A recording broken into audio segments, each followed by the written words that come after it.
Good afternoon, everyone, and welcome, welcome, welcome. We are so pleased that you have found us here on Crime Time on A Mighty Blaze at a very special time for a very special author. I'm your host, Hank Phillippi Ryan, the USA Today bestselling author of 15 going on 16 novels of suspense. My current book is One Wrong Word, which you see casually on the door behind me. My upcoming book is called All This Could Be Yours, and it comes out September the 9th of this year. And I promise you will be hearing all about that when the time comes. But today I am so delighted and thrilled to welcome Ande Pliego with her debut novel, You Are Fatally Invited. And you see the cover is like an invitation. And this book is hilarious and wonderful. How many of you love traditional mysteries? How many of you know all about traditional mysteries? Well, this takes everything that you know and makes you feel really smart and really engaged. And it is just one of the cleverest books I have ever read. Congratulations, Ande, on your incredible debut. Are you so happy? So happy. It's unbelievable that the time is almost here for it to be out in the world. It comes out next Tuesday. So you, of course, at Crime Time are hearing about it here first. You are fatally invited. And let me read you one of the endorsements of this novel. It says, wickedly delightful mayhem. See, I told you. This is Agatha Christie on steroids, says Tess Gerritsen. So how did you feel when the fabulous Tess called this book absolutely Agatha Christie on steroids, first of all? And are you an Agatha Christie fan? When I saw the blurb, I think I had to take a moment because it's Tess Gerritsen. I've seen her books in so many bookstores and just everywhere. She's a legend. And so to hear that she had read the book, and not only read the book, but liked it and, likened it to Agatha Christie was amazing, especially because I am a huge fan of Agatha Christie. And then There Were None, probably like for a lot of thriller authors, was like one of those formative first classic mysteries that I read and just loved the psychology of it. And in all of her books, she's just a master of working with the mind. So yeah. Yes. I mean, I agree with you because I felt that way about Murder on the Orient Express, that you think all of the clues were there. I just didn't see that. And the thing, what do you like about Agatha Christie? Because it's the psychology of not only the characters in the book, but the psychology of her relationship with the reader, of what the reader is figuring out and expecting. Do you think about that when you're writing too? I definitely do. I make sure that there is plenty of things for readers to pick up throughout the book. And some of them are red herrings and some of them are not. Some of them seem like red herrings and they come back as actually, oh, that was important and you noted it for a reason. And Agatha Christie does that quite a bit in her stories, where she kind of, lays a bunch of these trails and lets them kind of cross back and forth. So you're constantly picking up on stuff. And it's interesting too, because the people who will read You Are Fatally Invited, and I urge you all to, it is quite spectacular, are smart readers. And the people who love Agatha Christie are smart. And the people who love traditional mysteries and all of the conventions of traditional mysteries are smart. And the thing that I wonder if goes through your mind as well, is that we know as authors what the readers are thinking, and they're trying to figure it out and stay one step ahead of us. So we need to stay 2 or 3 steps ahead of them. Do you think about that as you're writing? Oh my goodness. Yes. That's where it can become a bit of a tangled, ball of plot threads. And you're like, okay, but like which reader or what readers are going to pick up on this? And, are they going to pick up on this? And yes, I write books that are a lot smarter than I am, but I can do that because I have the time to go back and keep writing it. It's not like I have to be the smart one, because I have all the time in the world to get it to be, how it needs to be. I love that. That's my quote of the day. I write books that are a lot smarter than I am. I try to. I say it's a motto for us all. Let me tell you very, very quickly. If you are new to A Mighty Blaze, welcome, welcome, welcome. You have picked a wonderful day to come at this special time, 5 p.m. We are talking to the fabulous Ande Pliego with her new You Are Fatally Invited, which is out next week. So you will hear about it first. So look for it next Tuesday. You know what to do. pre-order, you all. That makes a huge difference, but not right now. Wait till the interview is over. You know about Crime Time was started 5 years ago at the beginning of the pandemic by the powerhouse duo of Jenna Blum and Caroline Levitt, Mighty Blaze, as sort of an overview of several programs like this to keep all of us reading and writing and connecting and communicating and discovering new books and talking about new books. And we are still going strong after 5 years. And I am so honored to be the host of Crime Time. I have met so many wonderful authors and introduced them to you and gotten to read so many fantastic books. And this is one of them. At the end of the show today, we will give away, well, I'm not going to, Ande and her publisher are going to give away a copy of You Are Fatally Invited, not this one, because I am keeping this and I've marked it up. So I'm keeping this, but we will spin the wheel of fun and one of you lucky winners will win a copy of You Are Fatally Invited. I know that I'm talking a lot, but let me just read you Ande's bio so you get to know her a bit. And let me welcome Brenda, and Robin Stull is here. This is so wonderful. Lori and Sharon and Irma is here. Welcome, welcome, welcome. Shannon Hansen, yay. Kim Rutter says, hello, book friends. Hello, book friends. And we welcome you all here. I know there are more people about to come and so many of you on YouTube as well. And we welcome you to this as well. Ande Pliego began writing stories when she discovered she could actually wield her overactive imagination for good. A lover of stories with teeth, she writes books involving mind games, dark humor, general murder and mayhem, and most importantly, finding the hope in the dark. When not reading or writing, she can usually be found dabbling in art, scheming up her next trip, or making constant expeditions to the library. Born in Florida, raised in France, and having left footprints all over the globe, Ande is settled in the Pacific Northwest with her craftsman husband and little son. And her debut novel is You Are Fatally Invited, out next Tuesday. Ande, tell us a little bit about the book, and then we will go from there. Yes. So this is about a writer's retreat for thriller authors that goes perfectly according to plan if you're the murderous author who planned the retreat and invited everyone there.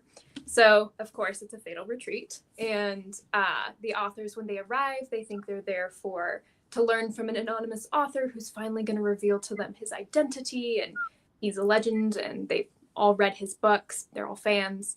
And they arrive, and they discover that they've actually stepped into their own murder mystery when they start dying off in the manner of their tropes in their books.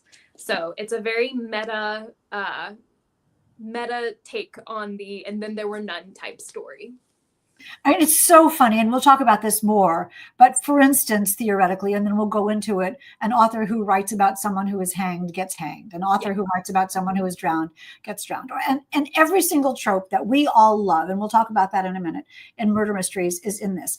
And you are introduced to this sort of gamey book. And I say that in the sense of playing a game, not that it's like venison, because at the beginning of the book is a map, which anybody who plays Clue will sort of recognize. Tell us about this map and how you felt when you first saw this. So I was thrilled with it because I had pitched to, well, I should start with saying that in the book, there is a twisted game of Clue, I call it. And the authors realize that they are the characters on this custom board game. And the board is of the house that they're in. And so anyways, they have to wrestle through that and figure out, who did what, which is kind of fun. But so from the beginning, I'd always known, I would love to have this Clue-inspired map, I should say, of the house. And it has their rooms and the passageways that are in this actual house. So I pitched it to my editors, hey, I would really love to do this map. Can we do it? And they were like, great. Yeah, just let us know when it's done. And so I did it. And that was a quick one. So what do you mean you did it? I drew it. So I mean, a woman of many talents. And if you look at this, it is quite perfect. When you get your own copy of it, you will see. But I can't believe that you drew it. And the perspective is so perfect. And it's so much fun to look at the map when you're reading the book. The thing about Clue, which you've all played Clue. You've played Clue a million times, is that there are a lot of characters in Clue. And we can, when we play Clue, we can see the characters, Miss Scarlet and Professor Plum and Colonel Mustard by their little icons. But to have a book that has instantly so many characters for an author is a challenge. And yet somehow you've made them all very individual and very recognizable. Can you talk about that challenge as an author, to have such an extensive cast, and to manage the choreography, and the motivations and the descriptions of them all? Absolutely. So the authors themselves are one of my favorite things to talk about, because so they all represent different types of thrillers and thriller authors. So there's the domestic suspense thriller author, and then there's the paranormal thriller author, and then the literary fiction thriller author. And so when looking at each of those, I actually started with the genres first and was like, okay, now if I was going to lean into kind of like the exaggerations of the genre, what kind of person for fun would kind of be this way? So for the literary author, I landed on a very fun, dry, kind of like high literature humored British professor. And that's kind of his personality. And, he clashes with the others with his views on commercial fiction isn't real fiction and that kind of thing. And then looking at the domestic suspense author, domestic suspense is about, the people around you and, you noticing that your neighbor may not be, a great person. I don't know. So it could be fun to make her really nosy and up in everyone's business. And so I kind of like started landing on traits that way, and then really dug into how would they sound? What kinds of stories would they write? Even plots. So I actually planned out the plots of all of their most recent books, so that, they have things that they can talk about, and their plots kind of connect a little bit to their personalities and their secrets, maybe. So there might be hints in there. And we actually get to see snippets from each of their books, which is really fun. And that was where I really played with, okay, like, how would this person write? What is their unique voice?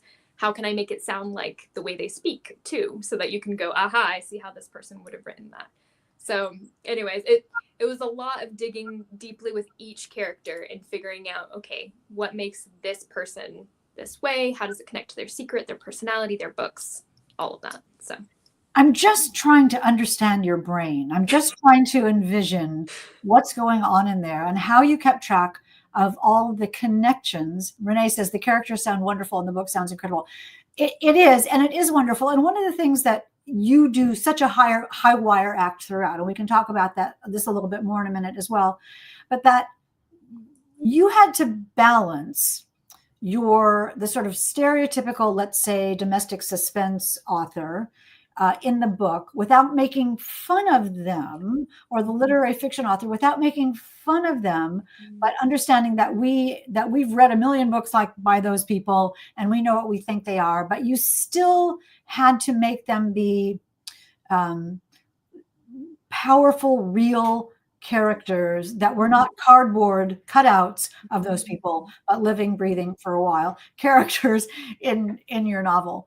So talk a little bit about that. So you figure out what a domestic suspense author would look like, or what a debut author would look like, and put the prodigy.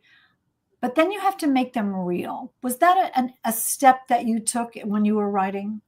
Yes, absolutely. So the big thing I do with each character, and this usually comes later on in revisions, after I've kind of got the general plot into shape, then I'll dig into each one. And I actually really try to find what part of me connects to them. And so each of the characters have like a little seed of me in it that I just kind of like encourage to grow into its own thing. And obviously they're very different from me in many different ways. But there's always something about like their core, either their motive or something that's really important to them, or it can even be the way that they deal with stress or happiness, or, there's something in there that I've tried to really dig deep with and make sure that threads throughout their chapters and throughout the book. Because I really didn't. Real. Oh, yeah.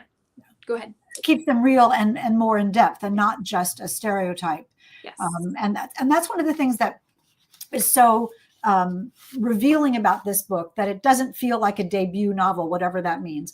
It feels like someone who is really experienced, and it sounds like that you really worked on this. The other thing, of the many things that I love about this, is the really clever structure of it in so many ways. Can you talk about the different elements of this book and how it was structured? For instance, day one is the dinner party, a convention in mysteries. We've all seen the dinner party in mysteries. Talk a little bit about how you picked them and what they are and why that was fun. Yes. So the book is laid out after each of the days of the retreat. So 5 to 6 days, depending on how you look at it. But no spoilers. But each day is themed after a trope in, thriller and horror culture. And so the first one is the dinner party, which is, your stereotypical people invited to this mansion and they all get together for dinner and then something goes awry kind of thing. So then the thriller authors are prepared for a trope inspired, dinner party riddle or mystery that they kind of have to solve. But they don't realize that there's quite a bit more going on behind it. So there's, and this isn't too much of a spoiler because there's a bunch of other tropes that are nodded at and, winked at throughout the book. But the main ones are like the dinner party, cursed artifacts, when there's an item that keeps appearing in a book that symbolizes something in the character's past and calls back, their past sins. So that one was really fun to pick out and play with. There's game night, which is the twisted clue game. And there's Final Girls, which that's not a giveaway still. So it's not a spoiler, but there's a Final Girls scene. And a couple of others that I'll leave off for fun. Because so go ahead. So each day has one of those conventions, a trope from a mystery, which appeals so deeply to everyone. Not anyone who reads it. If you've never read a mystery before, it's still funny. But if you have read mysteries, then it's laugh out loud funny when you turn the page, and it's the missing sister. I'm making this up. Or the locked room, and we think, oh, I've seen that. Even the entirety of it is, and then there were none. But you have taken all. It used to be. Let me just say this. It used to be that a trope was a pejorative term that meant cliche, but we've embraced that word now, and it means a convention that is familiar to all of us who are crime fiction lovers. What do you think about that evolution, and how important is that sort of knowledge of structure to you? I love it. And I think tropes are a really easy way for readers to kind of know, oh, I like this trope, so I would probably like this book. And that's a really great thing. It doesn't mean that it's, something that's overused. It maybe can be, but also there's a million different ways to put a fresh spin on something. And it's by combining it with something else. And it's, tropes are a familiar thing, which I think readers crave, that can be spun in different ways. So I love it. Yes, I so agree with you. Lee Child always talks about how people want something that's the same but different. So that is exactly what you've done. We're talking about You Were Fatally Invited. That is exactly what you've done. You've given us a structure that we as readers understand, and then just, I don't even want to say made it your own, because talk about a cliche, but you have. This is a completely unique kind of book. It also has another element of structure, which is the mysterious author host, his book. Talk a little bit about who the host is and why his identity is unknown and how that powers this book. Yes. So the authors are all handpicked, invited by an anonymous legendary author, J.R. Alastor, who he has been publishing books for around 30 years, and no one knows who he is. So he's managed to stay off the public radar for that long, but everyone knows his books, and his identity is the big question mark of the book, is who is J.R. Alastor? And so the authors arrive thinking that they're going to meet him, and instead all they find traces of him are the games that he's left for them, and also his book on writing fear, which is an early copy that they see. And actually, because I'm very extra, I had designed the cover for it, complete with fake quotes and such. You are over the top, Andy. I am so over the top. I embrace it. Thank you. So that is his book. This is his book, The Ink in Your Veins on Writing Fear. And so we get snippets throughout the book of his, it's kind of like an instruction manual /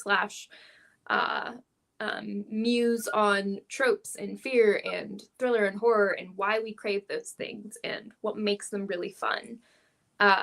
So the way actually amazing author Catherine Ryan Howard said of You're Fatally Invited that it is, and then there were none meets, I think she said Clue, by way of Knives Out meets Stephen King's On Writing. And that was a huge compliment because that was very much the idea that I was going for, was this big author and all you know of him really is these snippets of his book on writing, which plays a little bit too much into the games as the authors find out. As they find out. But I also think that one of the things that I loved about this book, it's fun and the story is fun and it's clever and the mystery is great. And, all the conventions are wonderful. And we'll talk about the setting in a minute. But there is throughout some really thoughtful writing about the process of writing and the reason authors write and why it's important to write and who an author is and what's in our souls and what's in our motivation. And I really loved that part. Can you talk a little bit about, anytime that authors get together, they're going to talk about that. And that was very realistic.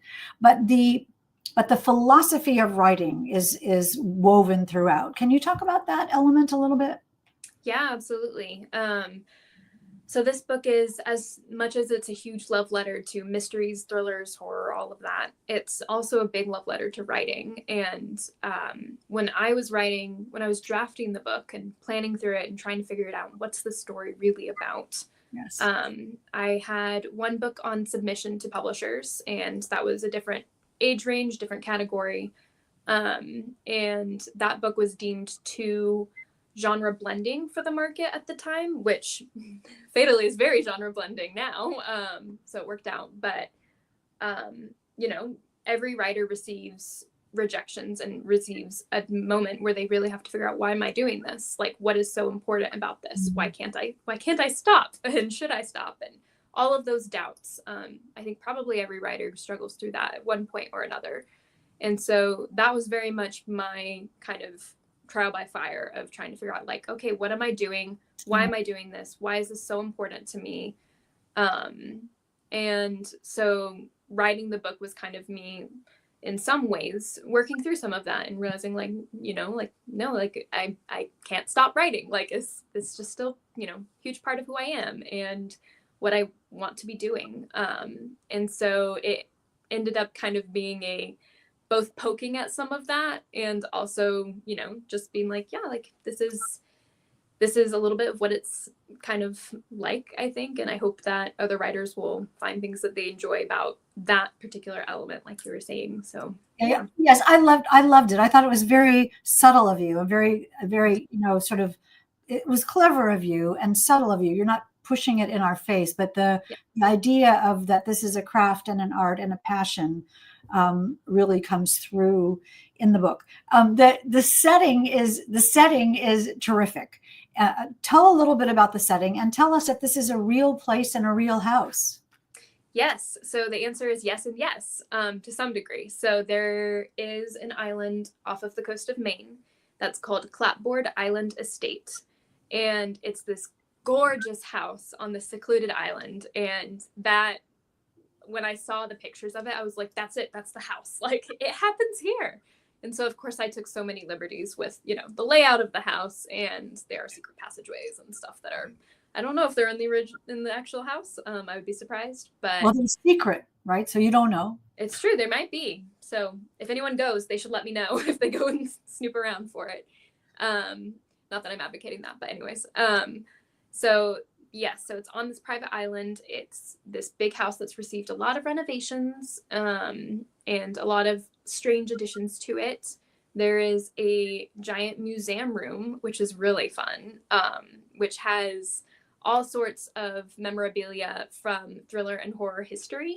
So things like the axe from The Shining, the J.R. Allistor, he bought the prop for it. And so it's there in the museum for them to see. Or, the knife from Psycho, that's there too. Or the Bat Lucille from The Walking Dead, that gets a, shout out. And so there's all these little nods to various pop cultural things. It's really funny. And you all will recognize these things. And, sort of kudos to you for just, they're just little in jokes for all of us who will. Was it fun for you to put those in? Was it fun? Talk about that. Oh yeah. So for both figuring out what tropes to put in and what little nods and props I could squeeze in, I just made giant lists of okay, like what's everything that I could possibly put in here. And so I just made huge lists. And then when I was looking at the plot, I was kind of like, okay, I could kind of fit this here, or, pare down which ones to choose and add in based on, like the things like the tone of the scene, or, what the plot needed, obviously. But just trying to figure out ways that I'm like, how many can I cram into this book without it being, like, oh my goodness, it's so much. So yes, it was very, very fun to do. Well, I mean, speaking of that, reading it as a reader is so much fun. Reading it as an author, I was in awe of it because the story itself, and we're talking about You Are Fatally Invited by Ande Pliego, which is out next Tuesday, but available for pre-order right now.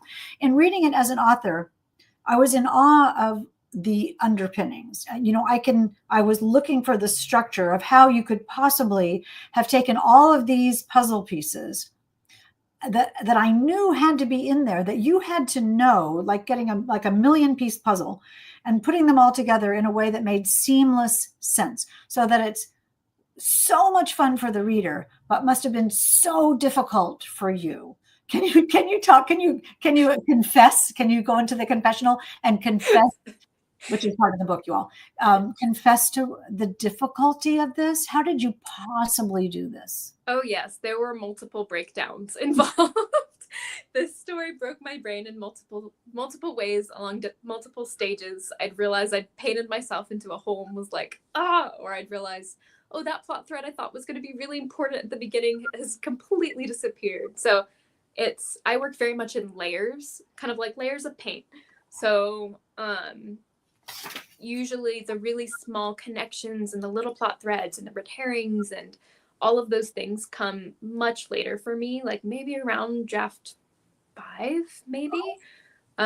So from the beginning, I'm like, here's the story. I'm going to go after it and like just kind of chase my plot. And then usually it's trial and error where I'll be like, that was wrong. Oop, got to go change that. And I just kind of like with each draft narrow in a little bit at a time. And then I usually have beta readers or my agent or editors read through it and make sure that, there's no ghosts from previous drafts that I, like cut or change. But yes, the artifact from when you're going for it in the first draft, you're just going to put everything in. And then as it narrows down, you're taking away the stuff that didn't work. Yes. And sometimes there'll be artifacts left from those earlier tries, whatever is still there. But so did you know the whole story and then you just filled out the whole picture? Did you had the picture on the front of the cover of the puzzle box and knew what you were making? Yes, I knew that it was going to be, and then there were none retelling with thriller and horror authors. I knew the anonymous author. I knew the characters to some degree. But all of the details of like their motivations and their secrets and all of that pretty much came later. So usually after draft 1 or even 2, I'll sit down with the characters and really go into, are they in the right role? Is my villain the right villain? Maybe it's someone else. So I've definitely had that. And for this one, I actually toyed around with several different options for the villain before I landed on the one. And by the villain, I just mean the anonymous author, who it would be. But I've come to see that as part of my process, because then I'm thinking through how each person could have been it. Exactly. And then I can put those hints in so that they're still red herrings and misdirects. But still serving the greater purpose of just. It's so interesting. I remember early on when I wrote my first book, actually, I'll tell this very quickly. When I wrote my first book, and I thought I had the whole thing. I was like a natural, and I was doing this, and I had the story, and I knew it. And I was about 7/8 of the way through, and I was in bed, and you know how your brain is sort of unfiltered at that time, in that sort of alpha state. And so I decided to see if I could just go through and see if I tried out everybody as the villain, what would happen. And I suddenly realized that I had the wrong bad guy. I was writing the wrong bad guy. And it was all I could do not to get up and leap downstairs and go to the computer and fix the story. So I didn't. But the next morning, the first thing I did was come into this. I sat right here and opened my manuscript to fix it, to make the villain be another person. And I barely had to change a word. The bad guy was there already, guilty as pie. I just didn't notice it. Yes. And it was right. And it was only until, I wrote it. We wrote it. We didn't notice. How can that be, Ande? It's wild. I like to think of it as the story. You're constantly uncovering something that's already there, and it already kind of knows itself. It's kind of like story magic, it's already its own thing, and we're just over there kind of trying to uncover it. And sometimes, it's like looking at a fossil and you're like, oh, yeah, that's this. And then later on you uncover more things and you're like, you know what, that's really not it. But it's all part of the same story. It's not that, it's part of the process. And I think that that's a really good thing, because if you're fooled, if I'm fooled, then hopefully the reader will very much be fooled too. So, and it's the story magic, says Karen in the back room. I so agree. The idea that that story is there and that we're just finding it is really reassuring. But let me also say, and this is my last question, and then I have a million more, but there's some really good questions in the panel and in the comments, and everybody is saying, I can't wait, I can't wait, I can't wait, I can't wait. So that is wonderful to see. The writing in this book is just lovely. It's lovely. There are descriptions written in ways that I have never read. There is composition that I have never seen in any book. Yes, you all, this book is fun and it's funny and it's smart, and it's a good puzzle, but it is, I want to say it is gorgeously written. There are parts that I read and I thought, I don't know how she did that. I don't have that in my head. I don't have that. I don't have those ingredients in my head. Can you talk a little bit about that and how that was to write? Yes. So my favorite time of all ever writing is line edits. When you're going through and looking at the actual sentences and figuring out what's the most effective way to say what you're trying to say, but like, how do you also use the words themselves to evoke the mood and to hint at various things and to describe. And so there's so much going on with line edits, and I love that part so much. And that's where I think my storytelling really excels, like as far as like that's what I feel the most natural, is just like what I can get in there. It's, tearing my hair out to draft it and figure out who's the villain and this and that. But as soon as I get to line edits, I'm like, I can breathe now and we can make this work. You can make it better. You can make it good. You can craft it into this gorgeous thing. You all, when you read this, and I know you will, you are fatally invited, just read the passages about what the sea looks like and what the sky looks like and what the forest looks like and what the water looks like. Birds, and you have not read something this good in a long time. It is a real tour de force, because it is gorgeously written, marvelously structured, and so much fun. Ande, congratulations on this. I know we have a million questions. Let's take some questions as our time is running out tonight. Kathy says, ooh, as an artist, tell us about your cover. Did you get to use your own art or idea? Beautiful cover. Yes. So this beautiful cover, and this is the finished copy, which is really fun. I get to finally wave it around because I've got it. But so this cover it was a really fun collaboration with my US team where they were wonderful. They wanted to know, did you have anything that you wanted on the cover, anything you don't want on the cover, what's most important? So I gave a bunch of ideas and they came back with several options, and we picked, our favorites and tweaked them with this background, which is really fun. This is actually an image that I had used before I even had a book deal for this book as my kind of mood board. It was on Unsplash, so licensed, you can use it for anything.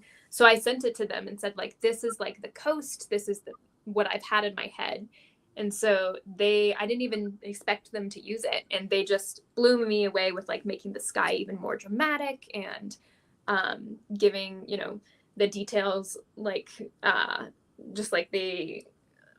it's just they did so much with it that just made it breathtaking when I saw it. And it's very striking, and I love the seal and the invitation. Sure. You can see, I don't know if you can see, but there's a little, a cleaver, a butcher cleaver on the seal, which is kind of the little nod, little fun bit. But yeah, so it was very much a wonderful collaborative process with my team, and they blew me away with it. So yeah. Kathy is a sister author, so that's great. Kathy says, an artistic view, she paints with words. No question about that. Who else has a question? Is there an audiobook? Yeah, somebody was saying that in their library there are 75,000 people signed up for the audio. Did you have any say in the narrator selected? Asks Robin. Yes. So I am so excited about the audiobook. You all, it's going to be absolutely stunning. So my audiobook producer was amazing. He wanted to do a full cast narration. So each of the characters in the book has their own voice, has their own actor behind it, which is incredible. And me being very extra me, I was here's a list of people that I love that could work potentially for these authors. And so my producer and I, we talked through different options. He sent me a bunch of auditions to listen to, and we narrowed down, our list, and every single one of the narrators that I had requested was available and happy to do it. So we got a dream cast, and you all have probably heard audiobooks by them before because they're amazing. They've done so many books. Even my husband, who he listens to mainly nonfiction, I was telling him the names and he was like, wait, I know that one. I've heard something from him. So it's amazing. So you'll definitely want to listen to it. Very exciting. That's really cool. I love that. And it shows how much your publisher is behind the book, that they want this to wildly succeed. And we're talking about You Are Fatally Invited by Ande Pliego. A couple more questions. Who else has a question? I know we have lots. Do you have any plans to celebrate? Asked Shannon Hansen. Hey, Shannon. Hi. Thank you, Shannon. Yes. So a week from today, it will be a little bit of a normal, taking my kid to school day. But that evening, I'll be going out with my close writer artist friends here, and we'll go out and celebrate and have dessert and drinks and appetizers. Very fun. And then I have a launch party in Seattle on Saturday the 15th. So if you're in Seattle, please feel free to come see me. I would absolutely love to meet you all. Susie Baldwin, you're in Seattle, right? Susie Baldwin, she should come and meet Ande. That would be lovely if you could. And then are you going on tour at all? I have a few stops. So I'm going to Houston the week after, which that's for an event with Murder by the Book, which is really exciting. So if you're in Houston, come see me there. And that's on the 20th, I believe, of February. Yes, there it is. Murder by the Book in Houston. And then I will also be actually at Hampton's Whodunit, which is very exciting. And also at Thriller Fest. So got a few things lined up. Fantastic. I'll see you at Thriller Fest. And Susie Baldwin is saying, yay, I live near Seattle. So that's lovely. See, you have a whole fan club here already. Me and Susie Baldwin. One more question. Let's take one more question, and then we'll let Ande get back to her next work in progress. You must have read a lot of mystery, says Kathy Graham. Hey, Kathy, what contemporary writers do you read and recommend? Yes, I've got you. So I love books by Tana French. She is one of the most influential authors on my prose, actually. I've just read her books. It just dissected, the way that she uses words and dialogue and character. She writes fantastic literary thrillers. Town of French, Ashley Winstead is another huge one. She writes such great thrillers with heart, which I love. Riley Sager, feel like he can never go wrong. He's amazing with all of his books. Also, Marisha Pessel, she writes another beautiful prose thrillers. And Lucy Foley, of course, who also does the very complex stories that all come together. And I've tried to pull apart hers, to study how she does it. And she's fantastic. So those are just a few. I could keep going, but those are of course, those are wonderful choices. Absolutely wonderful choices. Let me answer a question. Robin Stahl says, Hank, are you sipping a Cabernet or Pinot Noir? I'll tell you that this is Diet Pepsi. in a pretty glass. Might as well have a pretty glass, but no, it is not wine time yet. It's way too early for wine, and never when I'm doing an interview. I know you're kidding, Robin, but nevertheless, let us spin the wheel of fun for all of you who have put in a comment or a question for the fabulous Ande to see who is going to be the luckiest winner to win You Are Fatally Invited. I still want music for this. I think we should hum at least or something to have. And the winner is Kathy Hamdy Swing. Fabulous. Woohoo! Kathy, someplace like that, or on the mid-Atlantic coast, somewhere like that. So you have a new fan now, Ande. Kathy Hamdy Swing will win You Are Fatally Invited. The rest of you, you know what to do. Run, run, run, click, click, click, wherever you buy your books. Pre-order, if you will, You Are Fatally Invited. And then think of me and Ande as you read it, because I am a massive fan. And I know we will. Are you working on another book? I am. The second adult thriller is coming your way April 2026. So I'm deep in the edits for it. Does it have a title? It does, but I don't think we're allowed to say yet. So I can't say it. But yes, right, it does. It's fun. You'll come back to Crime Time to talk about that. Sounds good. You send that book right to me. I cannot wait to read it. Congratulations, Ande. This is a tour de force in the best of ways. You must be so happy. I am. It's been absolutely amazing, far more than I ever thought. So I'm very grateful, and that's all to everyone else, all the readers and editors and my agent, everyone else. So it's all because of you guys. So it's amazing. I mean, this is a real triumph, and thank you so much. Thank you so much for sharing your pre-pub day with us. We are thank you here today. Now, all of you, we're pleased that you are here today as well, and thank you for coming to this late time. I was worrying that nobody would come, and look at all of you. It's fantastic. Let me know what you think about this 5 o'clock time, because I'm kind of loving it as well. Betty Fellow says pre-ordered, fabulous. Do not go anywhere. Next Tuesday at 4 p.m. ET, be right here on Crime Time with the fabulous Joshua Mulling. Do you know Joshua, Ande? He's great. He is a love. I don't, but I just saw that cover yesterday and was floored. So. Yeah, it's beautiful. And this is the third in a series, but they are standalone. So do not miss Josh Mulling. He will tell you all about A Long Time Gone next Tuesday at 4 p.m. ET. And we will see you then. Remember, until then, it is always safe inside a book. And we will see you next.